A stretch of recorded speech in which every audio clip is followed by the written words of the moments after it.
성도님들은 혹시 가족에게 상처받은 적이 있습니까? 가장 가까운 사람에게 가장 깊은 곳을 찌르는 말을 들어본 적이 있습니까? 오늘 우리가 나눌 이야기는 4000년 전 이야기입니다. 그런데 놀랍도록 오늘날의 이야기입니다. 당신의 이야기고 제 이야기입니다. 이 성경 속의 이야기를 마주할 때마다 매우 가슴이 아프고 나의 상처가 드러나는 듯이 쓰립니다. 우리 모두의 상처에 치유의 은사가 일어나길 기도하며 호흡마다 축복하며 시작합니다. 아멘. 4000년 전 가나안 땅, 요셉이라는 소녀는 꿈 많고 아버지와 가족들을 사랑하고 세상이 아직 아름답다고 믿었던 17의 긍정성이 넘치는 청소년이었습니다. 그런데 어느 날 갑자기 소년의 삶은 형들에 의해 잔인하게 산산조각 납니다. 오늘 우리는 그 소년의 이야기를 따라가며 묻고 싶습니다. 우리에게 닥친 고난이 정말 내 인생의 바닥이고 난 이제 끝인 건가? 배신이 정말 마지막인가? 구덩이가 정말 무덤인가 말이지요. 요셉 이야기의 현대판 사례를 들려드릴게요. 제게 늘 기도를 요청하시는 가족의 이야기입니다. 경기도에 사는 이지연 씨는 42살이었습니다. 그녀는 상담 치료를 받고 있었습니다. 이유는 단 하나였습니다. 평생 엄마에게 사랑받지 못했다는 상처가 결혼 생활까지 망가뜨리고 있었습니다. 어릴 때부터 엄마는 2살 차이 오빠가 밥을 안 먹으면 걱정했지만 지연 씨가 밥을 안 먹으면 왜 까다롭게 구냐고 면박을 주었습니다. 오빠가 시험을 잘 보면 온 가족이 외식을 했고 딸이 잘 보면 당연한 거라고 했습니다. 지연 씨가 상담사에게 처음 꺼낸 말은 이랬습니다. 저는 평생 투명 인간이었어요. 제가 거기 있어도 없는 것 같은 느낌이었죠. 그 말을 들으며 우리는 생각합니다. 4000년 전 가나안 땅의 11명의 형제들도 어쩌면 이 말을 하고 싶었을지 모른다는 것을요. 참으로 마음이 아픕니다. 창세기 37장은 이렇게 시작합니다.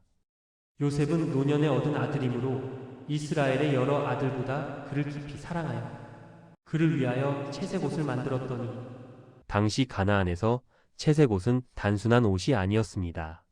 왕족이나 귀족이 입는 옷이었습니다.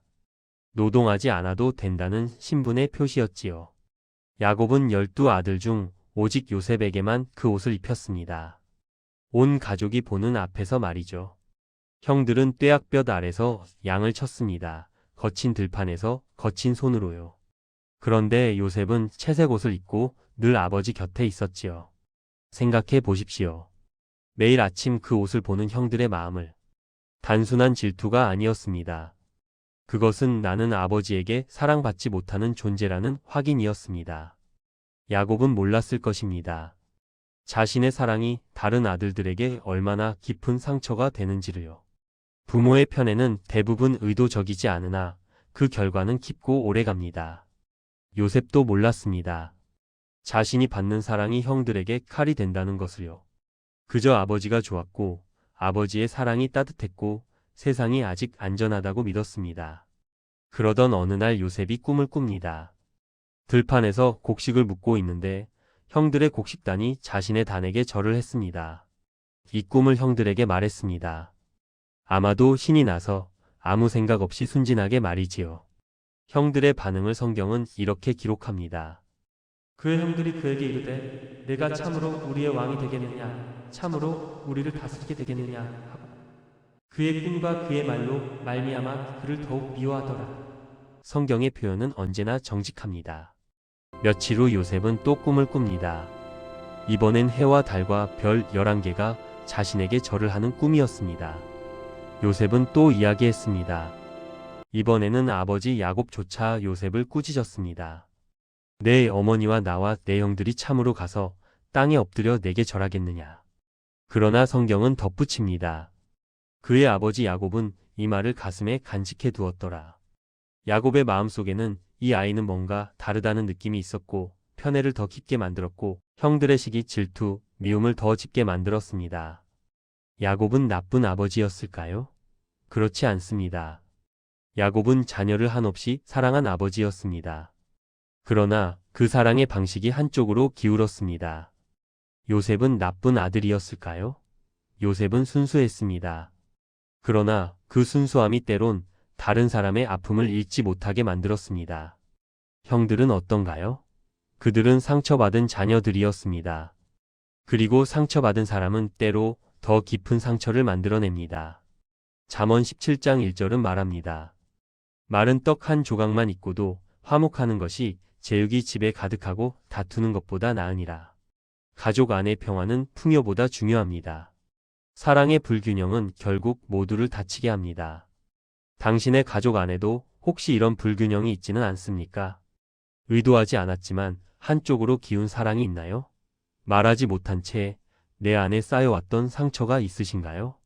그 상처에 우리 예수 그리스도의 사랑의 치유의 손길이 머무르시길 간절히 기도합니다. 아멘. 3년간의 상담 끝에 지연 씨는 한 가지를 깨달았다고 했습니다. 엄마가 오빠를 더 사랑한 게 다가 아니라 엄마 자신도 상처받은 사람이었다는 것을 말이죠. 엄마의 엄마, 즉 외할머니가 아들만 귀히 여기던 시대를 살았다는 것을 알게 되었어요. 그 상처가 대물림되고 있었던 것입니다. 지연 씨는 말합니다. 엄마를 이해하게 됐다고 해서 그 상처가 아프지 않은 건 아니에요.